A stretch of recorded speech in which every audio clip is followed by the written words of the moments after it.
When I was 15, my parents kicked me out so my older sister could have her own bedroom. When I asked them where I should go, Mom grinned. Figure it out, darky. That was 7 months ago. Today, they're both begging for forgiveness. My dad is black and my mom is white. I look really black while my older sister Kate looks more white. This one feature has affected my entire life. You see, despite my dad being black, he has extreme colorism against black people, while my mom is just straight up racist. To her, my dad is the only exception. Me and Kate are only 2 years apart, but growing up, our experiences were very different. Every birthday of hers was celebrated, not only with a cake, but also huge birthday blowouts every day for her entire birth week. Meanwhile, my birthday was just another day in the year. However, instead of soaking up all the attention and hating me as much as our parents did, Kate would always be kind to me when they weren't looking. On my 9th birthday, Kate knew our parents wouldn't do anything for me, so she asked them if she could celebrate her birthday on my day. Of course, they said yes, and when the day came, she let me choose who to invite. When it was time for the cake, Kate distracted my parents and brought them into another room so everyone could sing happy birthday for me. It was one of the happiest days of my life. Another time, when we got our report cards and she got all C's while I got B's, she knew my parents would likely wail on me for not getting A's. So while they were reading my report card, she begged them not to hurt me because she didn't like violence. So they ended up just pinching me a few times. So even though my parents basically saw me as a cotton picker, as they called me, I still felt lucky because Kate was always there until one day when she turned her back on me. It was her 17th birthday. I woke up to the sound of not just my mom, not just my dad, but my entire family throwing all of my belongings into boxes. Your sister said all she wants for her birthday is her own room. Sorry, is the first thing my dad said when I asked what was going on. My eyes widened, and I asked them where I was supposed to go because there were no other rooms in the house. My mom chimed in, I don't know. You have phone numbers of friends and family. Figure it out, darky. Tears filled my eyes, and I looked over at Kate, who refused to make eye contact with me. Her entire body was tense. It took almost half an hour of convincing before I finally believed it wasn't some weird prank. I immediately started to howl with a deep sadness because the one thing I was holding on to, the one ally I had in the house, had abandoned me. And even as I curled into a ball and started to rock back and forth with the loneliness that I can't describe with words, they ignored me, just kept packing. By this point, my flight or fight kicked in. I numbed my emotions before walking out and calling the only other family member I trusted, my aunt, on my dad's side. After Kate's betrayal, I had no idea what she'd say, but she immediately said I could come over and stay for as long as I needed. I didn't eat breakfast that morning, didn't even give Kate her gift, just took the boxes, ordered an Uber, and left. But on the way there, Kate called me. I was filled with hate as I saw her name pop up on the screen, but picked up anyway. I'm so sorry, please don't hate me. My eyebrows furrowed, and I went completely silent. Are you alone right now? She asked. I told her yes. Kate didn't say anything else. She just turned on FaceTime and showed me a pregnancy test with 2 pink lines. It was hers. I gasped. Lily, I'm pregnant. I don't want to tell mom and dad yet because, well, you know how they can be, but I don't want you to be home when they find out. I thought back to the time when Kate came home with a hickey. My parents shouted at me for almost an hour,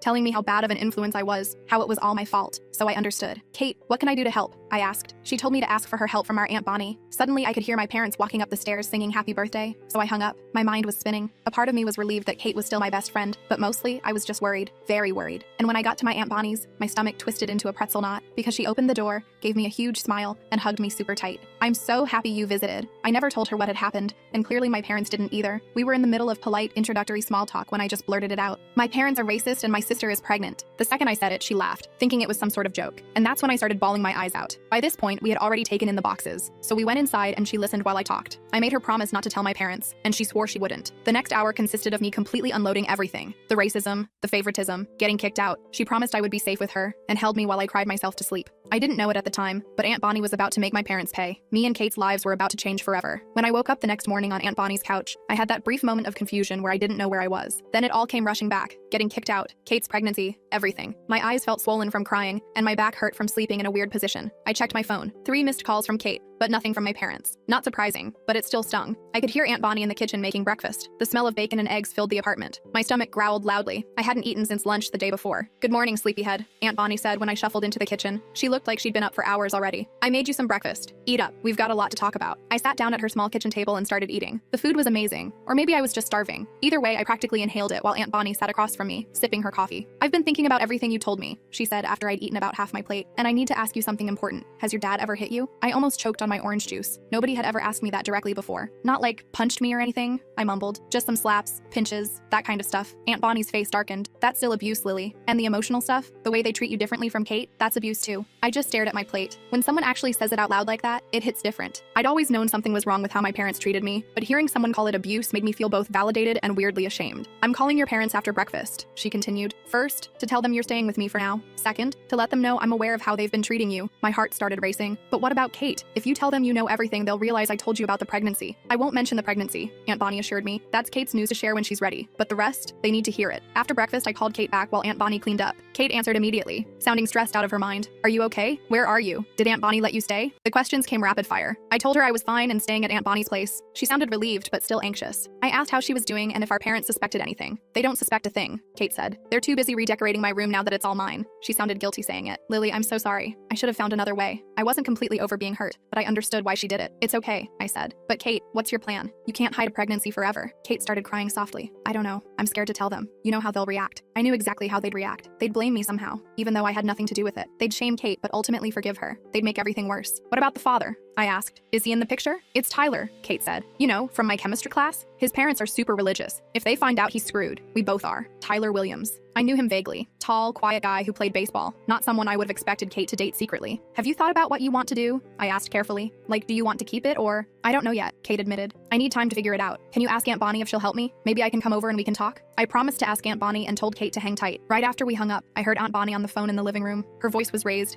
and even though I couldn't make out every word, I could tell she was laying into someone, my parents probably. I sat on the edge of the bed in Aunt Bonnie's spare room where she'd moved my boxes. Part of me wanted to eavesdrop, but another part was scared to hear what she was saying. After what felt like forever, the apartment went quiet. A minute later, Aunt Bonnie appeared in the doorway. Well, I just had a nice chat with your father, she said, her voice dripping with sarcasm. He claims they didn't kick you out, just suggested you might want to stay with friends for a while. I snorted. Yeah, right. They literally packed all my stuff. I know, Aunt Bonnie said, sitting down next to me. Your dad's always been good at rewriting history, but I made it clear you're staying with me for now, and we'll be having a family meeting soon to discuss how they've been treating you. My stomach dropped. A family meeting? With them? Do we have to? Eventually, yes, she said, but not right away. First, I want to get you settled here, and I get the feeling there's something you want to ask me. I nodded. Kate wants to know if she can come over to talk to you about, you know, her situation. Aunt Bonnie smiled. Of course she can. Tell her to come over tomorrow after school. I'll make sure to be home early from work. The rest of that day was weird but nice. Aunt Bonnie helped me unpack my stuff in her spare room. It was small but way nicer than sharing with Kate. I had my own desk, a queen-sized bed, and actual privacy. Aunt Bonnie even took me shopping for some decorations to make the room feel more like mine. While we were out, I kept checking my phone. No messages from my parents. Not even a, "Are you okay?" or "We miss you." Just silence. Kate texted that she'd come over tomorrow around 4 p.m. to talk to Aunt Bonnie. That night, Aunt Bonnie ordered pizza and we watched movies on her couch. It felt so normal, like what I imagined other families did regularly. No walking on eggshells, no feeling like a burden just for existing, just relaxing and enjoying each other's company. You know, Aunt Bonnie said during a quiet moment, I always wanted kids of my own. Never worked out that way. But having you here, it's nice. I didn't know what to say to that, so I just smiled and focused on the movie. But something warm settled in my chest. For the first time in ages, I fell asleep feeling safe. The next day was a Tuesday. Aunt Bonnie had to work, but she left me a key and said to make myself at home. I spent the morning exploring her apartment and the afternoon doing some homework I'd brought with me. At 3:30, I started getting anxious about Kate's visit. Kate showed up right at 4, looking nervous but relieved to see me. We hugged for a long time in the doorway before I pulled her inside. This place is nice, she said, looking around. Aunt Bonnie's not home yet? She should be here any minute, I said. Want some water or something? Kate nodded and followed me to the kitchen. She looked pale and tired, like she hadn't slept well. We sat at the kitchen table in awkward silence for a few minutes before she spoke. Mom and Dad think I'm at debate team practice, she said. They don't suspect anything yet, but Mom made a comment about me gaining weight this morning. I almost had a panic attack. Before I could respond, we heard keys in the door. Aunt Bonnie walked in, still in her work clothes, carrying a bag of groceries. Her face lit up when she saw Kate. There's my other niece, she said warmly, setting down the groceries to give Kate a hug. Kate burst into tears the moment Aunt Bonnie's arms went around her. The next hour was intense. Kate told Aunt Bonnie everything. About Tyler, about being 8 weeks pregnant, about being terrified of our parents finding out. Aunt Bonnie listened carefully, asking questions, but never judging. Have you decided what you want to do? Aunt Bonnie asked gently. Kate shook her head. I don't know. I'm only 16. I'm supposed to go to college next year, but I also don't know if I could go through with an abortion. She started crying again. And adoption? I don't know. You have options, Aunt Bonnie said, and time to decide. But first, you need to see a doctor. Make sure everything's okay. I can take you if you want. Kate nodded gratefully. Could you? I'm scared to go alone, and I can't ask Mom. Of course, Aunt Bonnie said. And Kate, whatever you decide, I'll support you, even if your parents don't. Kate looked at me then, her eyes still wet with tears. I'm so sorry about what happened, Lily. I just panicked. I thought if they found out while you were still there. It's okay, I said, meaning it this time. I get it. And honestly, it's better here anyway. After Kate left, promising to text us about setting up a doctor's appointment, I helped Aunt Bonnie make dinner. My mind was spinning with everything that was happening. Kate's pregnancy, my new living situation, the inevitable confrontation with my parents that Aunt Bonnie was planning. Aunt Bonnie, I said as we chopped vegetables, what's going to happen when my parents find out about Kate? She sighed. I don't know, honey, but we'll face it together, all three of us. The next week was surprisingly peaceful. I settled into a routine at Aunt Bonnie's place. She'd wake me up for school, drop me off on her way to work, and pick me up afterward. We'd make dinner together, watch TV, and talk. She asked me questions about my interests, my friends, my classes, all the normal stuff parents are supposed to care about, but mine never did. Kate came over a few times after school, supposedly for debate team research. Aunt Bonnie took her to a doctor's appointment, confirming she was indeed about 9 weeks pregnant. Kate was still undecided about what to do,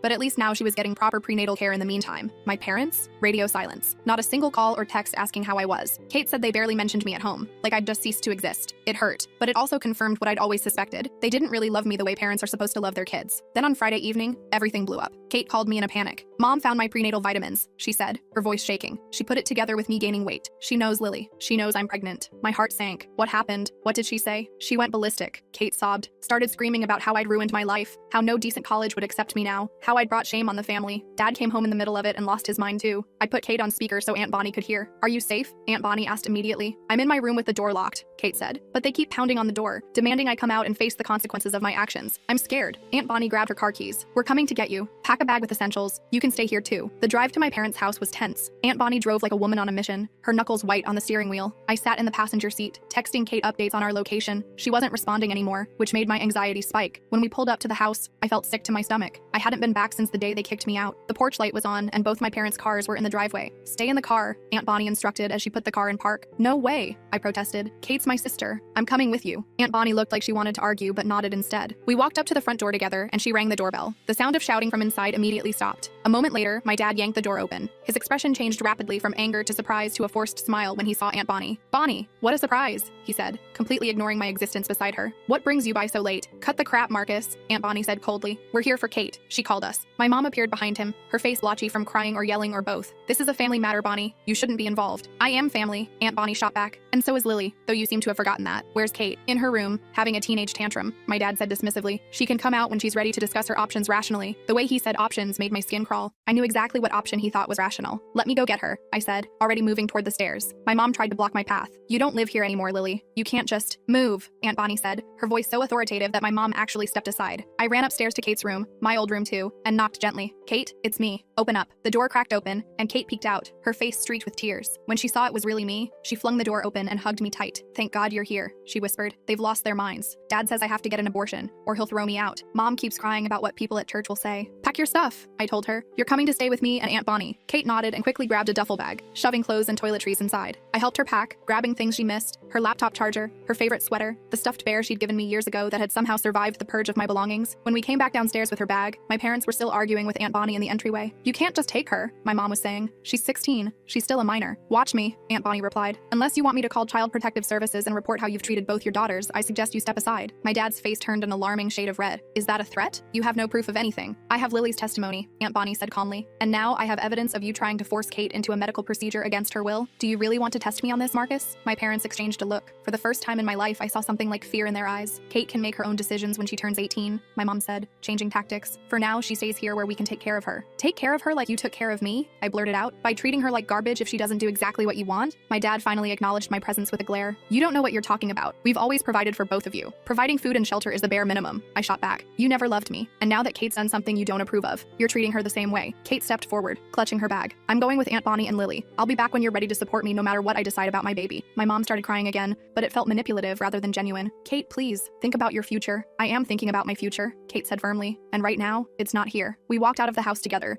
my parents too shocked to physically stop us. As we drove away, I looked back to see them standing in the doorway, watching us go. They looked small and pathetic somehow, no longer the towering figures of authority they'd been in my mind for so long. The next few days were adjustment. Kate took my bed while I slept on the pull-out couch. Aunt Bonnie's small apartment felt crowded with 3 people, but also warm and safe in a way our parents' house never had. My parents called Kate's phone constantly for the first 2 days, alternating between threats and tearful pleas for her to come home. She eventually turned off her phone to get some peace. They didn't call me once. On the 3rd day, I was alone in the apartment while Aunt Bonnie was at work, and Kate was at her follow-up doctor's appointment. The doorbell rang, and when I looked through the peephole, I nearly had a heart attack. My parents were standing there. I called Aunt Bonnie immediately. "They're here," I whispered into the phone. "Mom and Dad are at the door. Don't let them in," she said firmly. "I'm leaving work now. I'll be there in 20 minutes. The doorbell rang again, followed by pounding. "Lily, we know you're in there," my dad shouted. "Open this door right now." I stayed quiet, hoping they'd give up and leave. They didn't. After a few minutes, I heard a key in the lock. The door swung open, revealing my parents. My dad was holding a key. "Aunt Bonnie gave us a spare key once when she went on vacation," he explained, his voice calmer now. "In case of an emergency with her plants and mail." I backed away from them. "This isn't an emergency. You need to leave." My mom stepped inside, looking around the apartment. "Where's Kate? We need to talk to her." "She's not here," I said truthfully. "And I already called Aunt Bonnie. She's on her way home." My dad sighed heavily. "Lily, this has gone far enough. You've made your point. But Kate needs to come home now. She's still a minor, and what Bonnie's doing could be considered kidnapping." "She didn't kidnap anyone," I snapped. "Kate chose to leave because you were forcing her to get an abortion." "We weren't forcing her," my mom said, though her eyes slid away from mine. "We were just trying to help her see the right choice." "The right choice according to who? You?"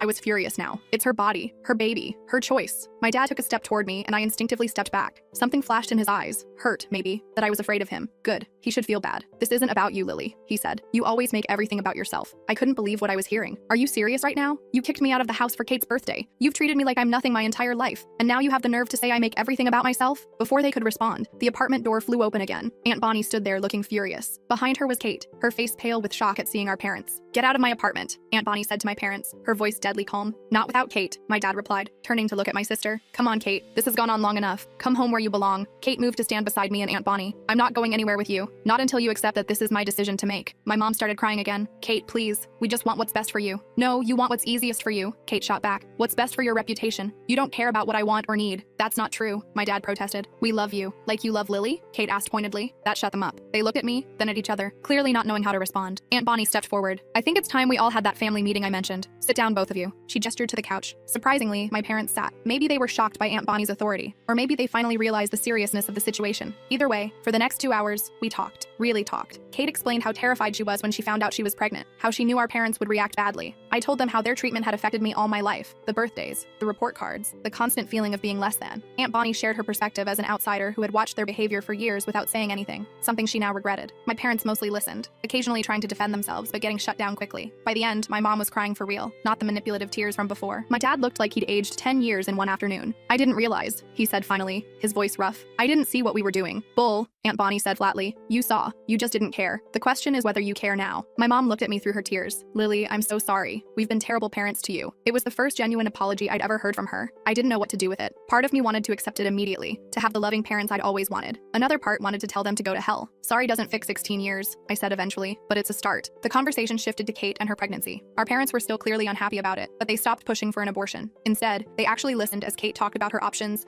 keeping the baby, adoption, or termination, and her fears about each choice. By the time they left, nothing was resolved, but something had shifted. They promised to respect whatever decision Kate made about her pregnancy.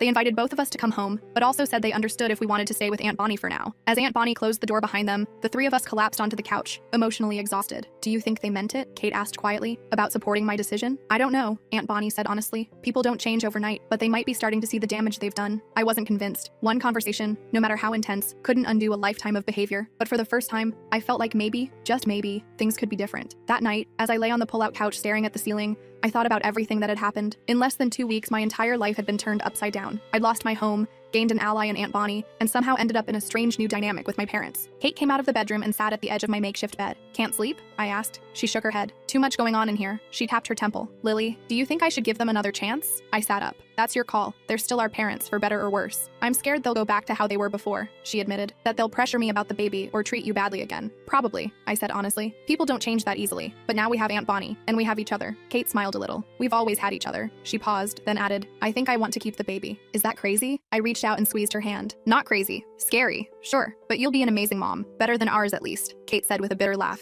As we sat there in the dark, I realized something important. No matter what happened with our parents, whether they truly changed or just pretended to, Kate and I would be okay. We had survived this far. We would keep surviving. Together. The journey ahead would be complicated. Kate's pregnancy, my uncertain living situation, our fractured relationship with our parents. But for the first time, I felt like we weren't facing it alone. The next morning, I woke up with a weird sense of hope, mixed with doubt. Kate was curled up next to me on the pull-out couch, having fallen asleep there after our late-night talk. She looked peaceful for once, one hand resting protectively over her still flat stomach. I carefully got up without waking her, and found Aunt Bonnie in the kitchen making pancakes. Morning, she said, sliding a stack onto a plate for me. How'd you sleep? Okay, I guess, I said, dousing the pancakes in syrup. Kate told me she wants to keep the baby. Aunt Bonnie nodded, not looking surprised. I figured she might. That girl's got a nurturing spirit. Always has. She sat down across from me. How do you feel about becoming an aunt? I hadn't really thought about it that way. Weird. Good weird, though. We ate in comfortable silence until Kate shuffled in, hair sticking up in all directions. Aunt Bonnie wordlessly passed her a plate of pancakes, which she accepted gratefully. So what happens now? I asked after we'd all eaten. Now we figure out a game plan, Aunt Bonnie said. Kate needs to finish school. You both need stability. And your parents need to prove they're serious about changing. Kate looked down at her empty plate. I should probably talk to Tyler too. He deserves to know what I'm deciding. That conversation happened later that day. Tyler came over looking terrified, probably expecting Aunt Bonnie to tear him a new one. Instead, she offered him lemonade and gave them privacy to talk in the bedroom while I pretended not to eavesdrop from the hallway. I couldn't hear everything, but Tyler's reaction surprised me. No arguing or denying responsibility. Instead, he kept saying stuff like, whatever you need, and I'll be there. When they came out an hour later, Kate looked relieved, and Tyler looked determined, if still scared. I'll tell my parents tonight, he promised before leaving. They'll freak, but they're big on responsibility. They won't let me bail. After he left, Kate flopped down next to me on the couch. Well, that went better than expected. He seems decent, I admitted. He is, Kate said, scared out of his mind, but decent. The next couple days passed in a blur of planning. Aunt Bonnie called our parents for another meeting, this time with all of us plus Tyler and his parents. Talk about awkward. Tyler's parents were shocked but rallied quickly, especially his mom. My parents were stiff and formal, but at least they weren't yelling. The adults talked about practical stuff, medical insurance, living arrangements, school plans. I mostly sat quietly, watching everyone's faces. My dad kept looking at me when he thought I wasn't paying attention. This weird mix of guilt and something else I couldn't identify. My mom barely made eye contact with anyone. After that meeting, our parents asked if we'd consider coming home for dinner that weekend. A fresh start, my mom called it. Kate immediately looked at me. Up to Lily, she said firmly. I go where she goes. My dad nodded slowly. Fair enough. I agreed, but only if Aunt Bonnie came too. No way was I walking back into that house without my backup. They reluctantly said yes. That Friday night was the most uncomfortable dinner of my life. My mom had clearly spent hours cooking all our favorite foods, even remembering mine correctly, which was a first. The conversation was strained, everyone trying too hard to be polite. Halfway through dinner, my dad cleared his throat.